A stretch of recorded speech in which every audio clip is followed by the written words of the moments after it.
ultimately, discrimination is... They cannot hold you back. Thomas Sowell is one of the greatest, brilliant minds. He can speak with authority. The way that the African-American community has been lied to for 50 years is by design from the... I want to completely blow up the idea that discrimination has the power or the ability to stop.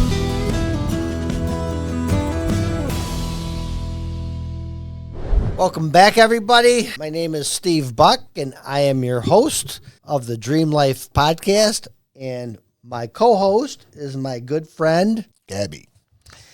Gabie, welcome back to Whitesboro. Today's podcast is really neat, and there's things happening from the questions that I'm getting through email that are taking things in a different direction, which we knew was going to happen. Right. We knew we weren't going to really be able to kind of gauge where things are gonna go. So I'm gonna start off by just reiterating to our audience what our mission is. Our mission on Dream Life Podcast is very simple. We want to help young African-American men get their life together so that they can live the American dream. Now, I want to qualify it. What we share is valuable and useful for everybody. Yes. Just because of the fact that we're targeting young African-American men, that's just by choice. That's why we started the podcast, right? Because of the fact that young African-American men have been lied to for 50 years, 5 decades, okay? And they have been purposefully manipulated, okay?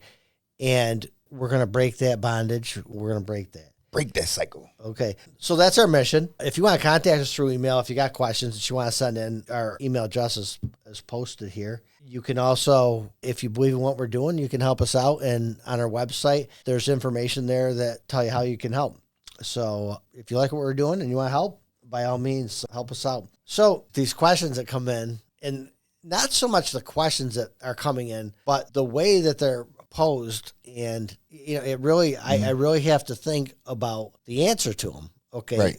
Because I could go down so many rabbit trails, but I want to be efficient in my answer. And so James Black from Birmingham, Alabama, asked the following question, and I'm paraphrasing the question, and I'm not posing the question exactly the way I think I understand what the question was. Right. And the verbiage was maybe just a little bit off. So I'm paraphrasing that. And so, James, just if you're listening, you know that I'm not taking out of context your question. I think I got the context of it. It's just the verbiage.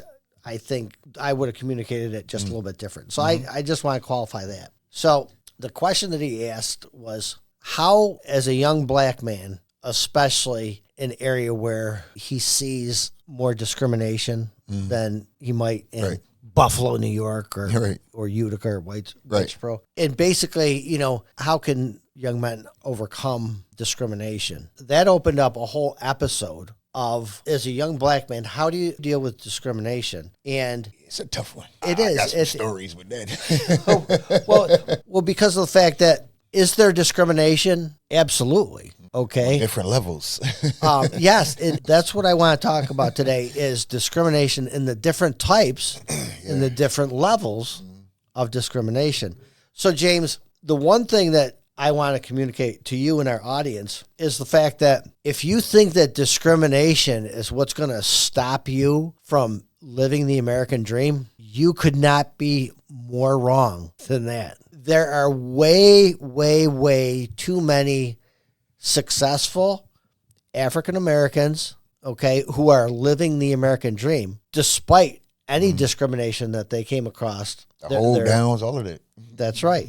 Okay. But there's certain discrimination that you're going to run into, and you can't, there's nothing that you can do about the fact that you're going to get some resistance. But that resistance just makes the journey harder. It doesn't make it impossible. It just makes it harder. And I want you to put yourself in the context of the Pilgrims. Is your persecution and is your discrimination, and are you downtrodden like the Pilgrims, I guarantee you that you're not even close. Okay, so if you haven't heard that podcast, please go back and listen to our podcast on the hardships of the Pilgrims who created these lands that we now live that give us the ability to live what is now the American dream. So as I was contemplating answering James' question, the first thing I wanted to do is I want to completely blow up the idea that discrimination has the power or the ability to stop you. And I'm just going to give you one example in my life. I've had white people discriminate against me, not because I'm white, but because I'm smart, because I work hard, and I'm better than they are. So when we talk about the different discrimination and different levels of discrimination, and so just share a story. I mean, you've run into it. What discrimination has gotten in your way temporarily? Well, yeah, it's all been temporary because, I've been brought up to hater. You know what I'm saying? Oh, so basically, you stay ahead of the haters so that you kind of fall back from their thought process and everything else. So I have had the typical discriminations with, race and things like that. I'm a mixed kid, so I come up, I've experienced both sides of the railroad track, and seen where, there's a so-called good side and a so-called bad side. Ultimately, discrimination is from people who don't understand things. You know what I'm saying? Like they don't have open minds. They don't, you know what I'm saying? So they sometimes they're taught certain things that they're just stuck on. And again, it's not just race. It's money. A public example. I mean, Jay-Z wanted to buy a multi-million-dollar apartment in the middle of Manhattan. He's a multi-millionaire. Yeah. They told him, get the hell out of here. We don't want you over here. The hell with your money. I mean, so it could happen to poor, rich. It don't matter. Right. I mean, and the thing is, like I said, it is a fuel, a fuel if you're a fighter, you know. So if you're not a fighter, you can have an issue. The people that fight, and like you said, like the Pilgrims, they don't have the thought process of, you're over me. You don't run me. You don't control me. I know better. And I think that that's a great point. Is that do not give those people the power that they don't have. They cannot hold you back. Right. They may be able to slow you down, but they cannot hold you back. And I think that that's the most important thing that these young men can understand is that adversity, if it comes in the form of discrimination, hardship, lack of knowledge, we're going to cover all this stuff. Right. We're going to cover all these different items that can stand in your way from being successful. And we're going to give you the tools to overcome it and understand how to take the next step, how to move forward and not stop. But James, don't think for a second that just discrimination or just hardship or just anything can stop you from living the American dream. Anybody who is willing to do the work and make the sacrifices can live the American dream. And again, I think I said it before, the American dream, as the Pilgrims defined it, they would have been happy as clams, poor as church mice, but as long as they could worship and serve God the way that they saw fit, to them, that was the American dream. Right. That's why they came here. Right. They didn't come here because there was railroads and airports and all kinds of economic opportunity. They had no idea. It could have been a desert for all they knew. But what they did know is there were no tyrants in that land. So they set out on the Mayflower. They came over here. They sacrificed and suffered under atrocious conditions simply because of the fact that they wanted freedom and liberty for their faith.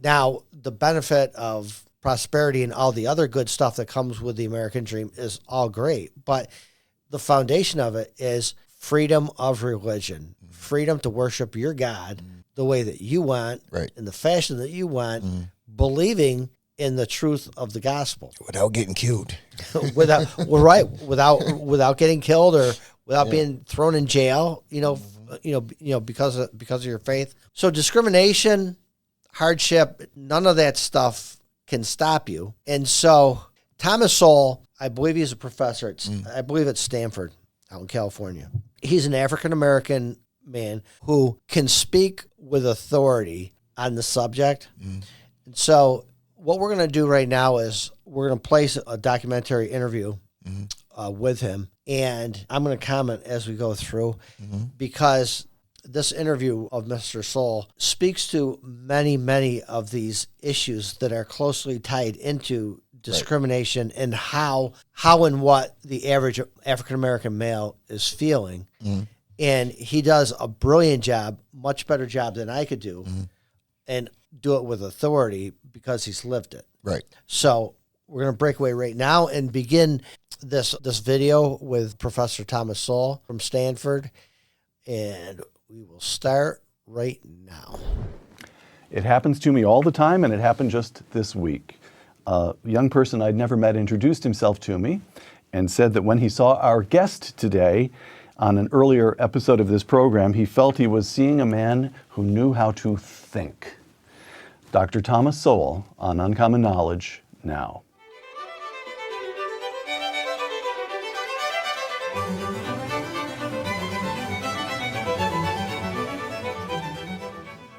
Welcome to Uncommon Knowledge. I'm Peter Robinson. Thomas Sowell has studied and taught economics, intellectual history, and social policy at institutions that include Cornell, Brandeis, UCLA, and Amherst. Now a senior fellow at the Hoover Institution, Dr. Sowell has published more than a dozen books, including the classic A Conflict of Visions. Coming soon, a revised edition of his most recent volume, Discrimination and Disparities. Tom Sowell, welcome. Just before we get into the thick of that, I just want to make sure that our audience picked up what he's an expert in, okay? And I don't know if you picked it up or not, but he's an expert on teaching African-American men how to think. With the context of knowing that, we're going to continue, but just keep that in mind. He's an expert at teaching people how to think. You grew up in Harlem, dropped out of high school to join the Marine Corps during the Korean War, received an undergraduate degree from Harvard, a master's from Columbia, and your doctorate from the University of Chicago. All of which pales by comparison with the fact that you once tried out for the Brooklyn Dodgers. But during this period, from Harlem to the University of Chicago, throughout your 20s, you've said, you spent most of the decade of your 20s as a Marxist. Yes. Why? What was the attraction? Well, I guess I first was very puzzled. See, there's one little correction I would make. At age 16, I was a dropout, high school dropout, and I went to work full time as a Western Union messenger. Delivering telegrams. Delivering telegrams. We better say that because there will be a generation that won't know what Western Union was. But go ahead. Yeah, that's true too. Right. And so I worked in the area of Manhattan called the Chelsea District, which is around 23rd Street, 9th Avenue. And at the end of the day, I had several ways of getting back home. The easiest and fastest way was with a subway, which was a nickel in those days. When I was feeling flush, I might go for a bus for a dime. And then when I was really getting reckless, I would take the Fifth Avenue bus, which was the elite of the buses, was 15 cents. And so I would walk over to Fifth Avenue, take that bus. And it would take me up through all the glamorous parts of Fifth Avenue, past the Empire State Building, past the great stores and things of that sort. And then on 57th Street, it would turn, and this is just the elite part of town. Sure, right there where the park starts. Yes, and then the park starts at 59th. Oh, sorry. 57th, I would turn over, again, the same kind of scene, past Carnegie Hall, right, up Columbus Circle. There was no Trump Tower at that time, and on up to about 72nd Street, and go out to Fifth Avenue, out to Riverside Drive, which is another elite area. So for miles after that, you'd have all these wonderful luxury apartment buildings and so on. And finally, around 129th or 30th Street, it would go on a long viaduct. And then it would do a right turn back into the occupied area, and there you'd see the tenements. And I would wonder, why is this? I mean, why this huge disparity? And there was nobody else, there was no other explanation around. there was nothing. There was nothing there other than Marxism. I stumbled across. I had not read Marx, but I bought a secondhand set of encyclopedias, small set, for some ridiculously low price. And I looked up Karl Marx. I'd heard the name, and the stuff that he said seemed to make sense. And then later on, I would get more and more into it. The argument was that the rich had gotten rich by taking from the poor. Right. And well, that was one explanation. But what is interesting, there was no other explanation out there really, and that's true largely in our colleges, universities today. But so by the time you went to Harvard undergrad, you drop out at the age of 16, and you start reading Marx in your late teens. I start reading Marx. Yes, 1949, at age 19. Age 19. And then you were in the Marine Corps for a couple of years. What was it, 2-3 years? 2 years. It was actually 1 year, 11 months, and 5 days, but who's counting? But who's counting?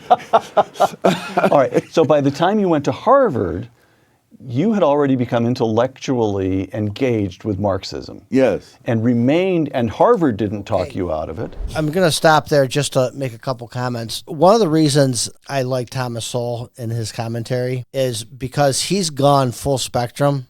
He's gone from a very depraved life, to a very successful life, but he passed through having a Marxist ideology halfway through, which basically was in order to be fair, you take from the rich people and you give it to the poor people. It doesn't matter if the rich people earned it. You just take it from the rich people because they have it, and you give it to the poor people whether they deserve it or not.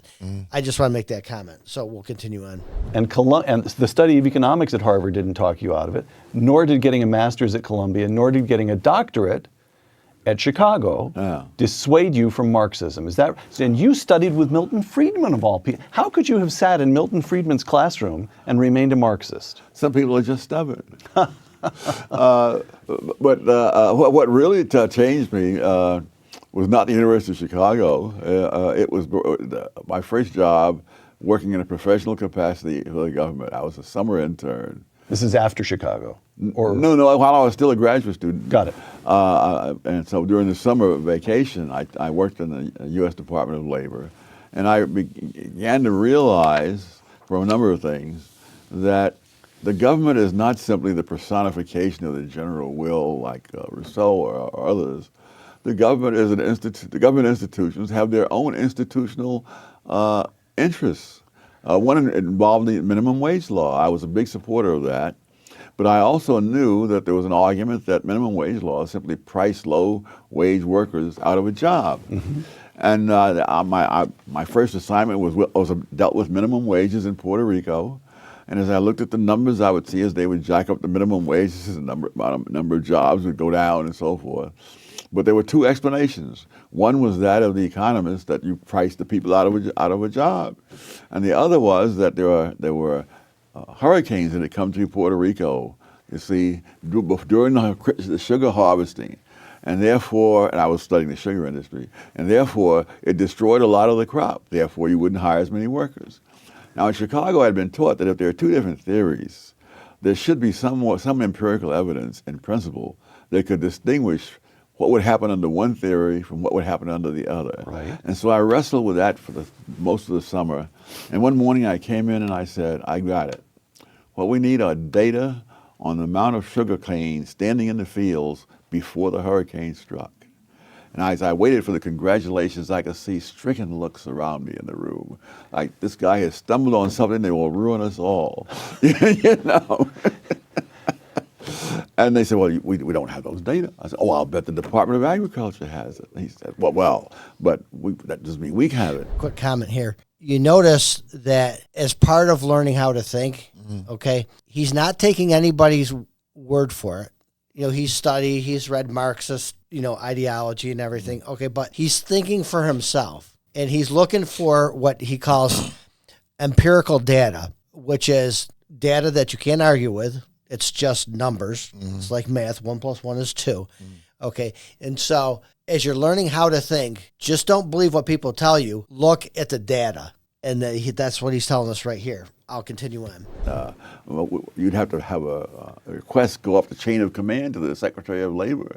He would then confer with the Secretary of Agriculture. It would come down the chain of command in the Department of Agriculture to whoever has those numbers and so on. I said, good. Well, they say a journey of 1,000 miles begins with a single step, so I will now submit my request to the Secretary of Labor, which I did. And I am still I'm going to just put another comment in here. And I don't know if we said it in one of our earlier podcasts or not, but he just said one of my favorite sayings on the quotes. This is it. The journey of 1,000 miles begins with what? The first step. The first step. You've got to be willing to take that first step, because you're not going to get 1,000 miles down the road unless you take that first step. We'll continue on. Patiently awaiting this reply. And the institutional fear of the number was what? That it would... The U.S. Department of Labor administers the minimum wage law. I see. And the money and the careers of perhaps a third or some other significant percentage of the Labor Department's resources come from administering the minimum wage law. One of the real farces of all this is that the law itself, Section 4D, I still remember, requires the Labor Department to study the employment effects of minimum wages. And those studies are absolutely a farce. In fact, some years after I left, I did an article saying why those. I want to comment about what he's saying is that institutions, okay, let's just say an institution like the NAACP, okay. Now, the NAACP is what they call an NGO, a non-government organization, that gets millions and millions and millions of dollars from the federal government to exist. Yet, nothing that they do ever helps African-American people. And so what he's saying in this section right here is these institutions and these people, regardless of what they say that they're doing, Right. if it doesn't benefit them in keeping their job, they'll lie, they'll cheat, and they'll create farce studies. Right. Okay? Yeah, right. To prop up their job and their existence. Right. I continue on. Farce. And when I came back later on to the Labor Department to do some research, one of the older librarians who remembered me turned to the younger librarian and she said, "This is the man who wrote that article that has everybody up in arms." So you began to be dissuaded of Marxism and of government in general, because the government is not out there at the personification of the national interest. Right. They have their own interests, and the Labor Department was clearly an interest in keeping the minimum wage. Now he's talking about gaining knowledge and enlightenment. As he studies these things and he sees the farce and the lies that are in institutions and in government, the light bulb begins to go on. Okay. So when the light comes in, the darkness must flee. Right. And so now, because he knows how to think, he can logically look at data and things around him in his life and make logical conclusions. Right. So that what he knows, what he believes is based upon data and facts. Because that's their jobs and careers. All right. And power. Which brings us, if I may, to one of my favorite books, your 2000 book. This is a beat-up old copy. This book, Conflict of Visions. Yes. Which you published in 2007. And you lay out, I'm sorry. 1987. I beg your pardon, 1987. Reprinted in 2007. Well, beat up as this book is, it turns out this is a reprint, sorry. 1987. And you lay out two competing ways of looking at economics and politics, really two competing ways of looking at life that go back at least 200 years. The constrained vision and the unconstrained vision. The constrained vision, I'm quoting from A Conflict of Visions, sees the evils of the world as deriving from the limited and unhappy. Okay. Now, this ties in directly with our last podcast. Now, let's read this. The constrained vision sees the evils of the world as deriving from the limited and unhappy choices available. Choices and decisions, all part of life. You need to learn how to think to make choices. Be choices available given the inherent moral and intellectual limitations of human beings, close quote. So the constrained vision understands itself as constrained by the limitations of reality itself. Yes. Is that Yes. that's correct? Yes. Okay. In other words, they cannot proceed as so many do, that good things happen automatically, but bad things are somebody's fault. Pay attention. Pay attention. Listen very closely to this section. Got it.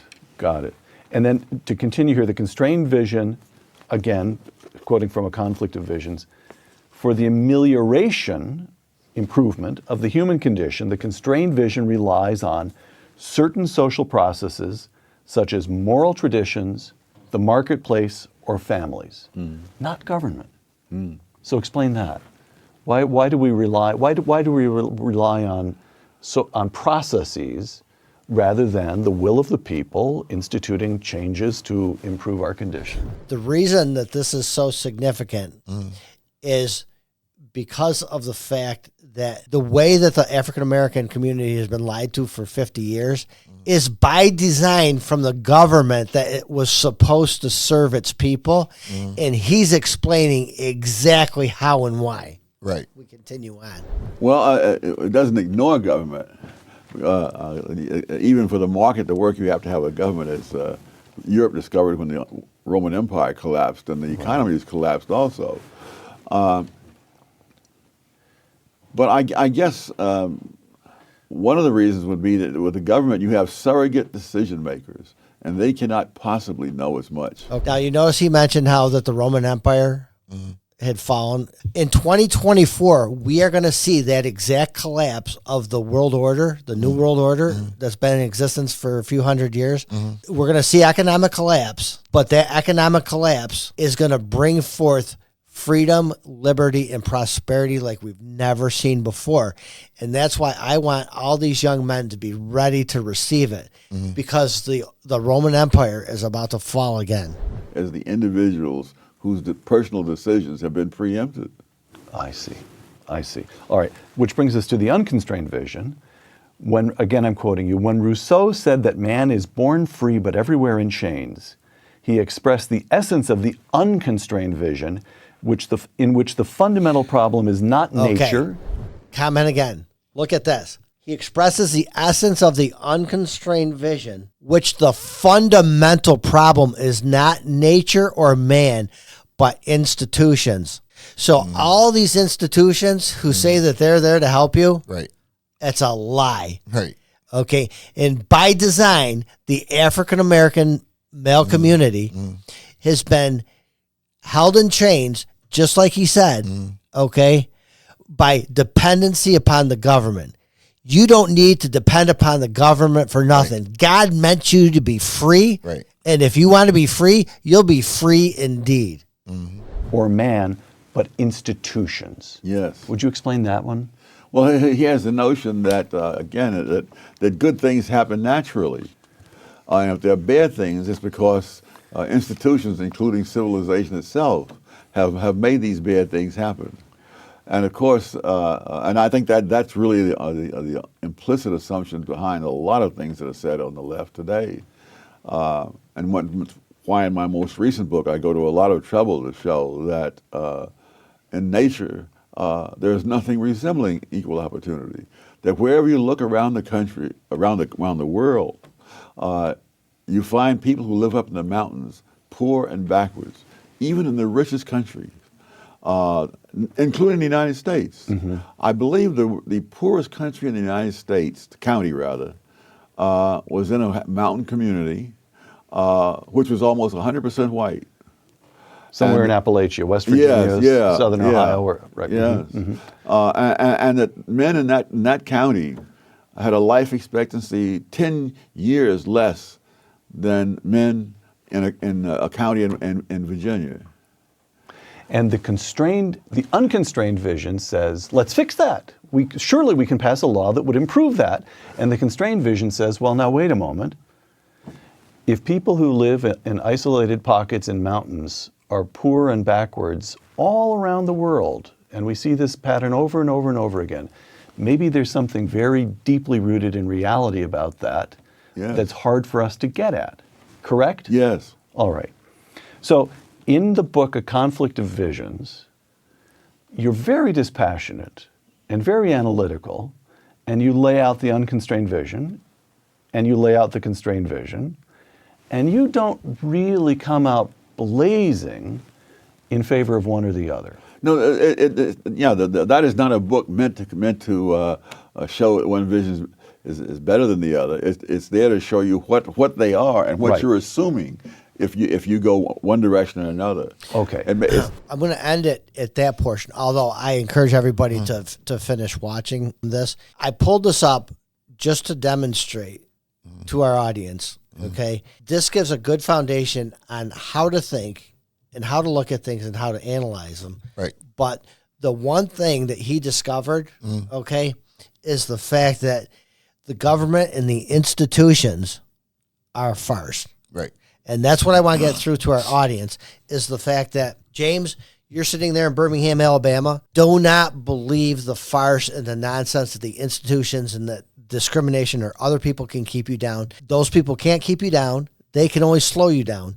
But at the end of the day, just like God did for the pilgrims, he got 47 of those pilgrims here safe and sound, okay? And they created the greatest nation on earth out of 47 pilgrims on Plymouth Rock. Please learn how to think, believe in yourself. You can do what we're talking about doing, okay? And we just want to help train you on how to think.